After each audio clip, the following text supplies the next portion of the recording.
ఒక్కసారి ఊహించుకోండి. ఢిల్లీ వీధుల్లో ఎండ తట్టుకోలేనంతగా మండిపోతుంది. గాలి నిండా ఇసుక తుఫాన్లు. నీటి కోసం వేల అడుగున బోర్లు వేయాల్సిన పరిస్థితి. పచ్చదనం పూర్తిగా మాయమైపోయి ఉత్తర భారతదేశం నెమ్మదిగా ఎడారిగా మారిపోతుంది. ఇదేదో సైన్స్ ఫిక్షన్ సినిమా అనుకునేరు. ఇది నిజంగా జరగవచ్చు. ఇలా జరగకుండా మన భారతదేశాన్ని, ఢిల్లీని కాపాడుతూ వచ్చిన ఆరావళి పర్వతాలు ఇప్పుడు మాయమైపోవడానికి సిద్ధంగా ఉన్నాయి. ఆరావళి పర్వత శ్రేణి 2 బిలియన్ సంవత్సరాల చరిత్ర ఉన్న ఈ పర్వతాలు థార్ ఎడారిని వేల సంవత్సరాలుగా మన భారతదేశంలోకి రాకుండా అడ్డుకుంటున్నాయి. కానీ ఇప్పుడు ఒక కొత్త నిర్వచనం పేరుతో ఈ కొండలను మ్యాప్ నుంచే మాయం చేయడానికి ప్రయత్నం జరుగుతోందని ఆరోపణలు వస్తున్నాయి. మరి అసలు ఏం జరుగుతుంది? ఎందుకు ఒక్కసారిగా సేవ్ ఆరావళి అనే హ్యాష్ట్యాగ్ దేశవ్యాప్తంగా ట్రెండ్ అయింది? ఎందుకు వేలాది మంది వీధుల్లోకి వచ్చారు? ఎందుకు కొంతమంది ఇన్ఫ్లుయెన్సర్లకు స్క్రిప్టులు పంపించి మరీ వీడియోలు చేయిస్తున్నారనే ఆరోపణలు వస్తున్నాయి. ఈరోజు ఆరావళి పర్వతాల వెనుక దాగి ఉన్న రాజకీయాలు, డప్పు, mining mafia, real estate game మొత్తం అర్థం చేసుకుందాం. Welcome to Kingdom with Kumar.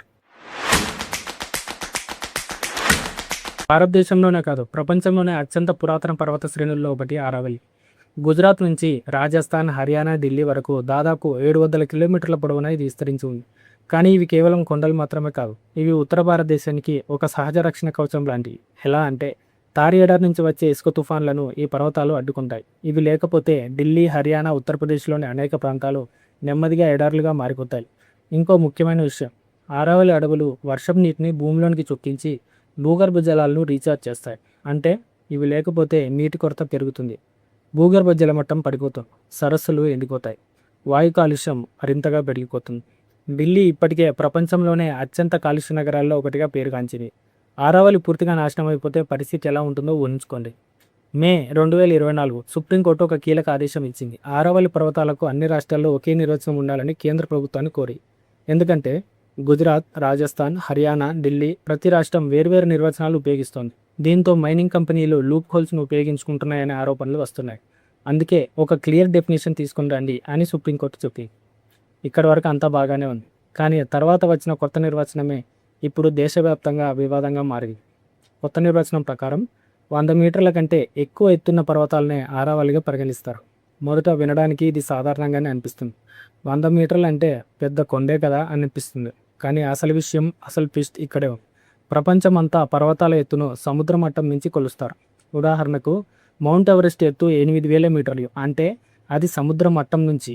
కానీ ఆరావళి విషయంలో మాత్రం దాని చుట్టుపక్కల నేల నుంచి ఎత్తు కొలుస్తామని నిర్వచనంలో పేర్కొన్నారు. ఇక్కడే పెద్ద సమస్య వచ్చింది. ఎందుకంటే ఆరావళి చుట్టుపక్కల ప్రాంతాలే ఇప్పటికే సముద్ర మట్టానికి 100 మీటర్ల పైన ఎత్తులో ఉన్నాయి. అంటే సముద్ర మట్టానికి 190 మీటర్ల ఎత్తులో ఉన్న కొండ కూడా స్థానిక నేలతో పోలిస్తే 100 మీటర్ల కంటే తక్కువగా కనిపించవచ్చు.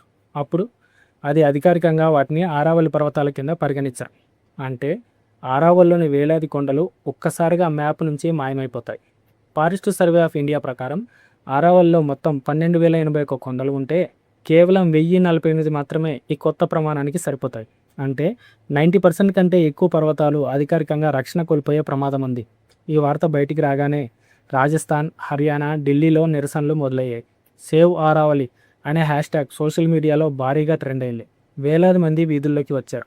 జైపూర్లో పాదయాత్రలు, గురుగ్రామ్లో నిరసనలు, ఉదయ్పూర్లో న్యాయవాదుల ర్యాలీలు. అందరూ ఒకే మాట చెప్పారు, ఆరావళి లేకపోతే జీవితమే లేదు. ఎందుకంటే ప్రజలకు ఒక విషయం అర్థమైంది. ఇది కేవలం అడవుల విషయం కాదు. ఇది నీటి విషయం, గాలి విషయం, వాతావరణ విషయం, భవిష్యత్తు విషయం. ఇక్కడి నుంచి కథ మరింత చీకట్లోకి వెళ్తుంది. ఈ మొత్తం వ్యవహారం వెనుక 3 పెద్ద శక్తులు ఉన్నాయని ఆరోపణలు వస్తున్నాయి. మొదటిది రియల్ ఎస్టేట్, రెండవది మైనింగ్ మాఫియా, మూడవది రాజకీయ ప్రయోజనాలు. ఎందుకంటే ఆరావళి ప్రాంతం ఢిల్లీ ఎన్సీఆర్కి దగ్గరగా ఉంది. గురుగ్రామ్, ఫరీదాబాద్ వంటి ప్రాంతాల్లో భూమి ధరలు ఆకాశాన్ని తాకుతున్నాయి. ఈ భూములను సురక్షితంగా ఉన్న అడవి నుంచి బయటికి తీస్తే వేల కోట్ల రూపాయల వ్యాపారం చేయవచ్చు. ఆరావళి అడవుల్లో భారీ ఫామ్ హౌస్లు, రిసార్ట్లు, వెడ్డింగ్ వెన్యూలు ఇప్పటికే పెరిగిపోయాయి.